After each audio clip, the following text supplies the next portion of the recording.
Blindness में क्या प्रभावित, शंकु आकार, उसमें ना कलर सही से फर्क नहीं पड़ता, कलर में डिफरेंस नहीं बता पाएंगे, उसको कलर उतना अच्छा से नहीं दिखता है कलर ब्लाइंडनेस।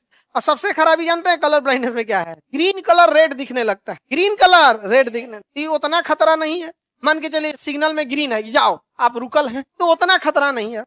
रेड उसको ग्रीन दिखने लगता है, कहीं जो सिग्नल रेड है उसको दिख गया ग्रीन, चलो आज पटना स्टेशन पे नहीं रुकना है, चलाओ गाड़ी चलाओ, आज पटना स्टेशन, पटना जंक्शन नहीं रुकेंगे, कब मुगल सराय राउंड दिया सबको। इसलिए रेलवे में अगर आप जाएंगे और लोको पायलट में आपका इतना गहन जांच करेगा ना कलर ब्लाइंडनेस, इस पे तो छोड़ेगा नहीं। जो ड्राइविंग वाली चीज है उसमें कलर ब्लाइंडनेस नहीं। एक डाल्टोनिज्म नाम की बीमारी होती है जो जॉन डाल्टन को पहली बार था, उसमें रेड कलर नहीं दिखता है, रेड कलर को दिखबे नहीं करेगा। तो डाल्टोनिज्म में क्या नहीं दिखेगा, रेड, वो भी वही बात है। कलर ब्लाइंडनेस में उल्टा दिखने लगता है, ग्रीन रेड, ग्रीन रेड आपस में कंफ्यूज, अब बाकी कलर भी सही से दिखेगा नहीं। कौन सी बीमारी में, कलर ब्लाइंडनेस, समझ में आ गया।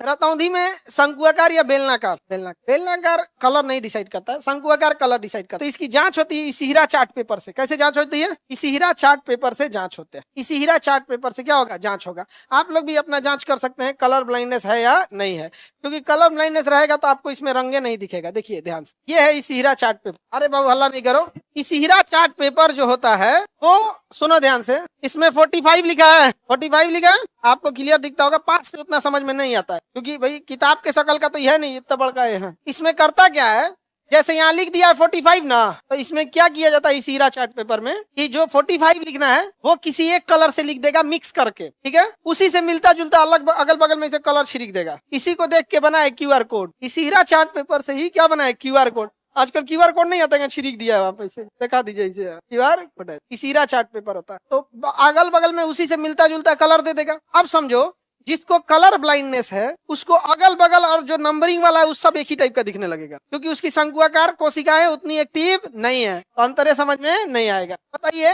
ये 45 कितने लोग हैं जिनको नहीं समझ में आ रहा। तो लोको पायलट वाला फॉर्म मत भरना बाबू, इसमें क्या खराबी बीमारी है बाबू। एक्चुअली क्या होता है ना, आप वहां जाने के बाद जब मेडिकल छाटते हैं तो बहुत तकलीफ होता है। मेडिकल में हमको हाथ में छाटा था ना, तो हमारे ही साथ एक और लड़का था, उसको छाट दिया था कलर ब्लाइंडनेस, एकदम कलर ब्लाइंडनेस, एकदम वो सीबीएसई बोर्ड का था लड़का, लगा रोने वहीं पे, my whole career destroyed, it's my only dream. CBSE बोल का था। अच्छा इंटर पास करके हम लोग पहुंचे थे, उस समय दाढ़ी मोछ भी सही से नहीं होता है। इंटरमीडिएट में आप लोग भी जब थे तो कैसे थे सोचो। जब वहां जाने के बाद जब आप आदमी छटता है ना, बहुत तकलीफ होती, बहुत ज्यादा। बेचारा रो रहा था, एकदम गोरा लड़का था, एकदम लग रहा था अंग्रेज है, और रो रहा था तो एकदम सुंदर लग रहा था। हम लोग को छोड़ देगा हम लोग, क्योंकि वो दूसरे दिन छट गया। मतलब मेडिकल आपका 4-5 दिन लगा देता है, मेडिकल होने में अमूमन 3 दिन में मेडिकल हो जाता है। तो आँखिया पहले ही जांच हो जाता है, जो नॉर्मल चीज है ना फटाफट जांच हो जाता है। तो पहले दिन छट गया, हम लोग फुल कॉन्फिडेंस में थे, अरे हम लोग थोड़े छटेंगे बाद में गए तो हड्डी उड्डी टेढ़ टाढ़ में छाट दी। फ्लैट फुट में बहुत लोग को छाट देता है। फ्लैट फुट मतलब पैर एकदम बराबर होता है। तो जो लेडीज सैंडल होता है वही सब नहीं छटती है,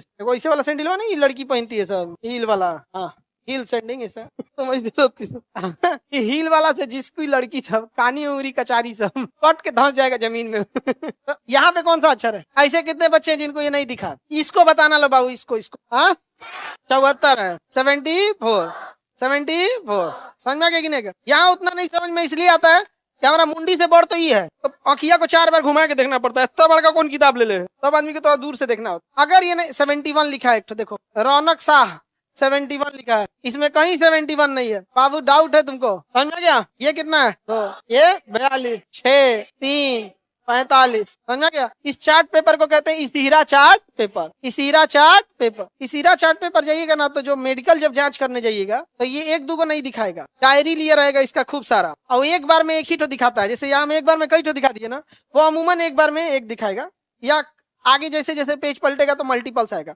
ऐसा खोल देगा पलटते जाएगा। आपको नंबर पढ़ना है A, T, रास्ता, कभी ऐसे जिग जैग बना देता है, तो वहीं कंफ्यूज हो जाता है कि लिखा कौन सी है। कोई जरूरी नहीं कि अक्षरे लिखा, ऐसे जिग जैग रास्ता बना देगा, समझ में गया। तो वो ऐसे पेज पलटते जाएगा, इतना खचरा होता है, इतना जल्दी जल्दी पलटता है ना। जैसे किसी को रास्ता दिखा तो अंक सोचेगा, अरे ये अंक है कि रास्ता है, माँ काट देगा उसका, टाइम नहीं देगा आपको। क्यों टाइम नहीं देगा, उसका रीजन समझ। इसमें लॉजिक या कोई कैलकुलेशन तो है नहीं, देख के बोलना है। जैसे अगर हम ही आपसे कहें कि बताइए ये क्या लिखा है, 1 मिनट समय देते हैं, सोच के बताइए, थोड़े होता है भाई, देख के बताओ, उसमें टाइमिंग क्या देना है, समझे। और अगर टाइमिंग लग रहा है तो थोड़ा थोड़ा आपके अंदर आगे बढ़े। इसिहिरा चार्ट पेपर समझ में आ गया। तो नंबर लिख दिया हो 1 2 3 4 5 6 7 8 9। कलर ब्लाइंडनेस का ट्रीटमेंट है? नहीं, नहीं है। कलर ब्लाइंडनेस देखिए, जो रतौंधी होता है नाइट ब्लाइंडनेस, वो विटामिन ए खाएंगे सही हो जाएगा, विटामिन ए खाएंगे। लेकिन कलर ब्लाइंडनेस का कोई ट्रीटमेंट नहीं है। और उससे भी खराबी बात, ये कलर ब्लाइंडनेस एक्स क्रोमोजोम को इफेक्ट कर देता है। किसे इफेक्ट करता है? एक्स क्रोमोजोम को इफेक्ट कर देता है। समझ में गया? अब एक बात बताइए, अगर किसी पुरुष को है, अगर किसी मेल को है, तो मेल में एक्स भी होता है, वाई भी होता है। अगर किसी मेल को कलर ब्लाइंडनेस है, तो उससे का मतलब उसका एक्स क्रोमोजोम इफेक्टेड है। कलर ब्लाइंडनेस किस पे जाता है? X chromosome. तो अगर इस मेल से कोई बेटी पैदा हो, तो फीमेल के साथ देखिए क्या है, फीमेल अगर है, फीमेल हेल्दी है, उसके पास कोई प्रॉब्लम नहीं है, तो उसके पास एक्स क्रोमोजोम और एक्स क्रोमोजोम, तो इसके पास किसी में नहीं। तो अगर इस मेल और फीमेल से कोई लड़की पैदा हो, तो एक्स, लड़की पैदा होने का मतलब मेल से वाई नहीं गया था, क्या गया था? एक्स, और एक्स डिफेक्टेड है, एक्स डिफेक्टेड है, तो लड़की को कलर ब्लाइंडनेस हो जाएगा। समझ में गया? लेकिन अगर इसी मेल और फीमेल से अगर कोई लड़का पैदा होता है, तो वाई वाला तो इफेक्टेड नहीं है और फीमेल तो भाई नहीं है। समझ में गया? अब उल्टा सोच, उल्टा मेल स्वस्थ है और किसी महिला को कलर ब्लाइंडनेस, जो हो गया ही हो गया, हो गया ही हो गया, चाहे लड़का लड़की हो, चाहे लड़का, इनमें से एक को तो ले जाइएगा ना जी, तो पक्का हो जाएगा कलर ब्लाइंड। यानी अगर महिला को कलर ब्लाइंडनेस है, तो उसकी संतान में पक्का चल जाएगा, और मेल को है तो बेटी में जाएगा, बेटा में नहीं जाएगा। समझ में गया? लेकिन अगर माँ को ही है, दोनों को जाएगा। समझ में गया कि नहीं आ गया? तो कई बार बीमारियां खानदानी हो जाती हैं, और कई बार पैदा होने के बाद अपने से आ गया। क्या हो गया? अपने से आ गया। कोई केमिकल डिसबैलेंस हुआ, न्यूट्रिशन डिसबैलेंस हुआ, उस वजह से अपने से आ गया। अगर फीमेल में हुआ तो 100% बेबी में ट्रांसफर होगा, और अगर मेल में हुआ 50% चांस, 50% चांस, क्योंकि उसके पास एक ही टाइप का है ये। इसी वजह से अगर महिला में कोई बीमारी हुआ, कंफर्म अगला ट्रांसफर कर देगी। लेकिन मेल में अगर हुआ तो 50-50 चांसेज है, एक्स वाले से ट्रांसफर होगा, वाई वाले से नहीं। कलर ब्लाइंडनेस वाई क्रोमोसोम को इफेक्ट नहीं डालता, केवल किसको डालता है? एक्स। क्योंकि महिला में अगर ये वाला प्रभावित हो गया तो ये पक्का होगा, क्योंकि दोनों तो एक ही चीज है। अगर कोई बीमारी इसको प्रभावित की तो इसको ही प्रभावित करेगी। कोरोना मानव को प्रभावित किया तो सारे मानव को प्रभावित किया, पेड़ पौधों को नहीं किया। तो हर चीज का अपना अपना